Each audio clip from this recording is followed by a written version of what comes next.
जी से किया और इसने सोचा कि यार मैं ही लेके चलूं, नहीं तो लोग ये समझो कि महाराज बहुत कठोर दिल के।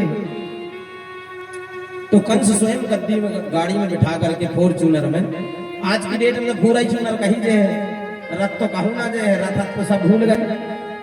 तो कंस मम्मा फॉर्च्यूनर में बिठा रखे देवकी जी के और अपने वसुदेव जी के लेके जा रहे थे। देवता कहने लगे यार ये तो बड़ा खतरनाक आदमी है, बड़ी खतरनाक एक्टिंग करा थे।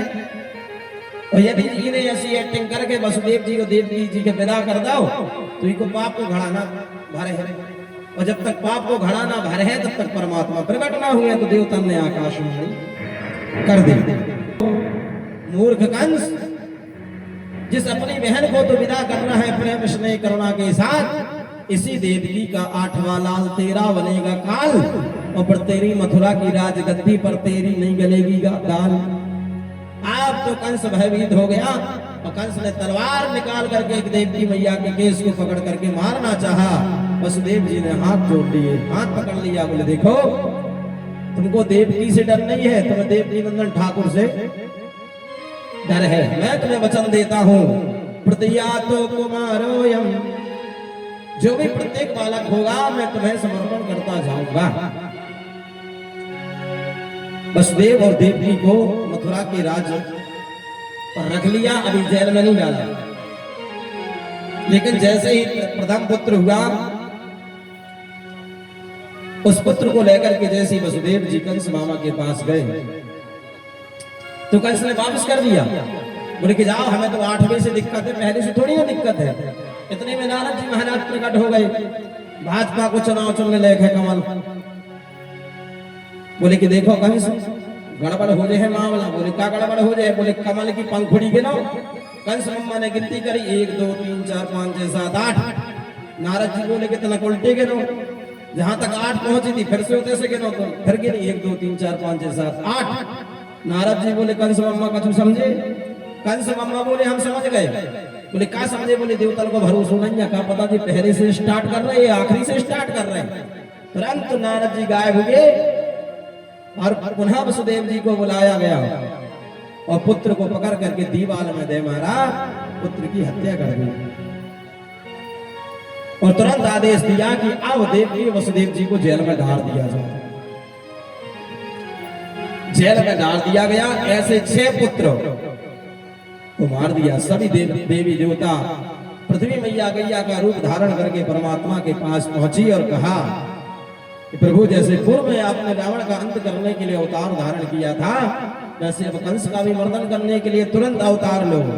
सुखदेव भगवान कहते राजा परीक्षित, उसी समय परमात्मा ने भविष्यवाणी कर दी, क्या जाने डर पाऊं मुनि सिद्ध सुरेशा, जाने डर पाऊं मुनि सिद्ध सुरेशा, तुम्हीं लागी धरे नरवेशा, तुम्हीं लागी धरे नरवेशा, जब जब होए धर्म की हानि, जब जब होए धर्म की हानि, बाणहि असुर अधम अभिमान, बाणहि असुर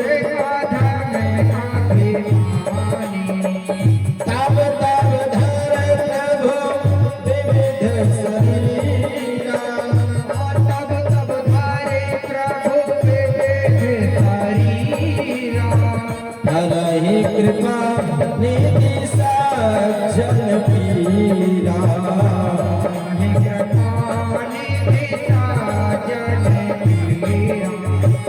हरहि कृपा निधि सज्जन पीरा, हरहि कृपा तुरंत परमात्मा ने आकाशवाणी करी और कहा, बादल कर गजराने लगे, बिजली चमकने लगी। और परमात्मा की वो दिव्य भविष्यवाणी को आकाशवाणी आज सभी देवता सुन रहे हैं। यदा यदा हि धर्मस्य ग्लानिर्भवति भारत, अभ्युत्थानम् धर्मस्य तदात्मा सृजाम्यहम् परित्राणाय साधूनां विनाशाय च दुष्कृतां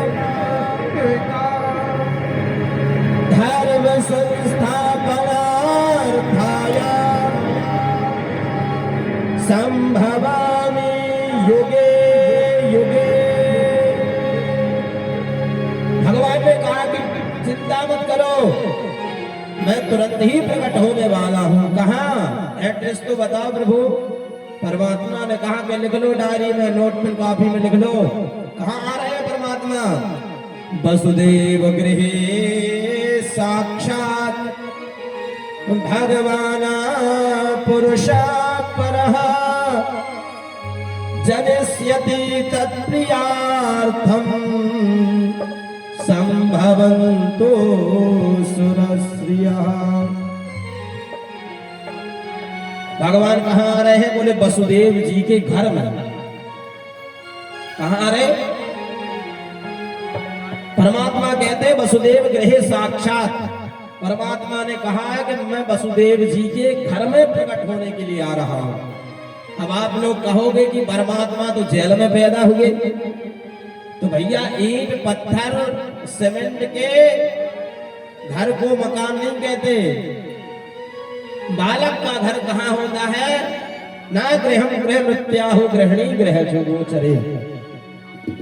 बालक का घर कहाँ है? बोले माँ का ही गर्भ है जो वो बालक का घर है। माँ की गोद ही बालक का घर है। जहां माँ है वहीं पित्र है। सप्तम घर में परमात्मा ने शेषा अवतार बलराम जी को भेजा। योग माया के द्वारा रोहिणी के घर में पहुंचाया गया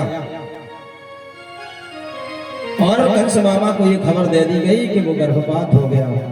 आज परमात्मा स्वयं अष्टम गर्भ में आ रहे हैं।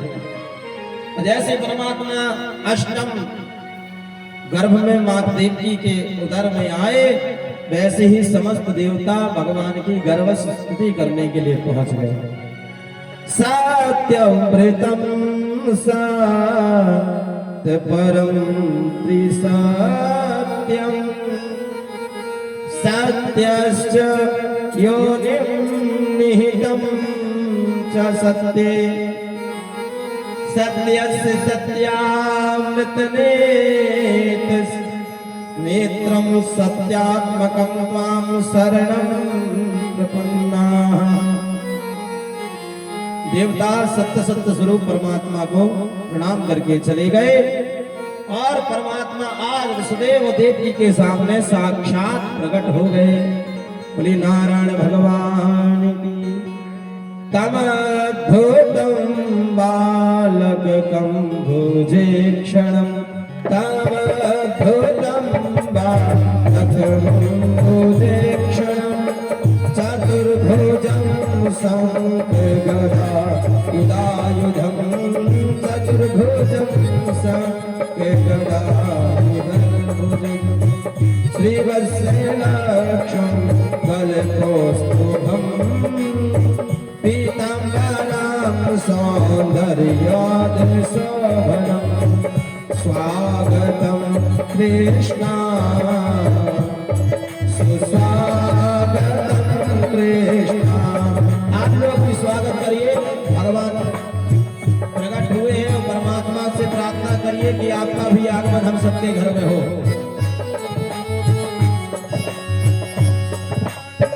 परम ज्योति अद्भुत अवतारी परम ज्योति अद्भुत अवतारी निर्गुण ब्रह्म सगुण तनुधारी निर्गुण ब्रह्म सगुण तनुधारी।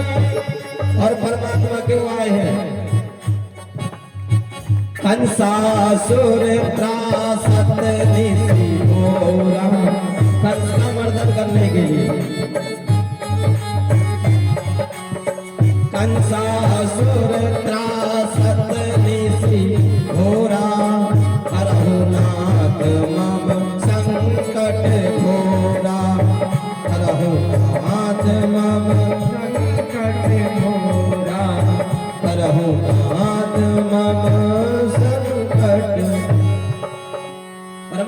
जैसे ही प्रकट हुए, क्योंकि ये पूर्व जन्म में सुप्पा और पुष्मी नाम के देवगण थे, इन्होंने तपस्या करके परमात्मा को पुत्रवत मांगा था।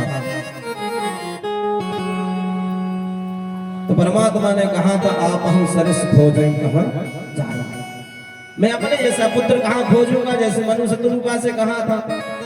परमात्मा ने कहा कि हमारा जैसा तो कोई है ही नहीं। तो परमात्मा भगवान कन्हैया ने तुरंत वसुदेव देवकी को आदेश दिया। ये कथा कल बता चुके थे ताकि आप लोगों को पता चले कि कथा कहां तक कल विश्राम होते हैं। तो परमात्मा को उठा करके वसुदेव जी अपने टोकरी में रख करके जैसे आगे बढ़े तो समस्त बंधन खुल गए, पहरेदार सो गए। जमुना जी में पहुंचे तो बाढ़ आ गई।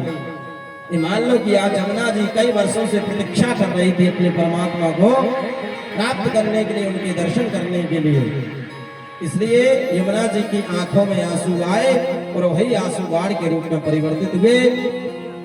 परमात्मा का तिथि का जो मुहूर्त है वो है भादों की महीना, अष्टमी तिथि, दिन बुधवार, रोहिणी नक्षत्र, बबकरण, मध्य रात्रि के 12 बजे। वसुदेव जी गोकुल आए हैं और गोकुल में कन्हैया को लिटाया, यानी लाला को लिटाया और लाली को उठाया। और तुरंत वसुदेव जी मथुरा में पहुंचे तो कारागार में पहुंचे तो फिर से बंधन में बंध गए, पुनः पहरेदार जग गए। सुखदेव जी से परीक्षित जी कहते हैं कि ऐसा क्यों हुआ? बोले जब जब जीवात्मा परमात्मा को अपने सिर पर धारण करेगा तो संसार के समस्त बंधन खुल जाएंगे, और जब जब जीव माया को अपने सिर पर धारण करेगा तो वो बंधन में बंध जाएगा। अब तो कन्या ने शोर मचाना प्रारंभ कर दिया। कंस को पता चला तो कंस अपने बॉडीगार्ड को लेकर के साथ में आया, और जैसे ही देव वो पुत्री को देखा, कंस ने मारना चाहा तो देव की वो पुत्री अष्टभुजा रूप में प्रकट हो गई। खड्गम चक्र गदेश चाप परिघान शूलम मुसुंडीम शिरः संघम संदधतीम करैस्तिनयनां सर्वांग भूषावृतां नीलास्मद्युतिमास्पादिदशकां सेवे महाकालिकां यामस्तौ स्वपिते हरौ कमलजो हन्तुं मधुं कैटभां। वो पुत्री, वो कन्या अष्टभुजा रूप धारण करने वाली कन्या कहने लगी, कंस ओ मूढ़ मुझे क्या मारेगा, तेरी बुद्धि अति भ्रष्ट हुई है, तेरा प्रयास सब विफल हुआ, तेरे हंता की सृष्टि हुई है। इस घोर से ओ पापी अब तू ना बच पाएगा, अब नहीं बचेगा, दुर्बुद्धे कृष्ण हाथों से मारा जाएगा। और वही देवी आज विंध्यवासिनी के रूप में पूज रही है। विंध्यवासिनी में मैया जो अष्टभुजा रूप धारण करके प्रकट हुई थी, वो आज वो विंध्यवासिनी मैया के रूप में पूज रही है।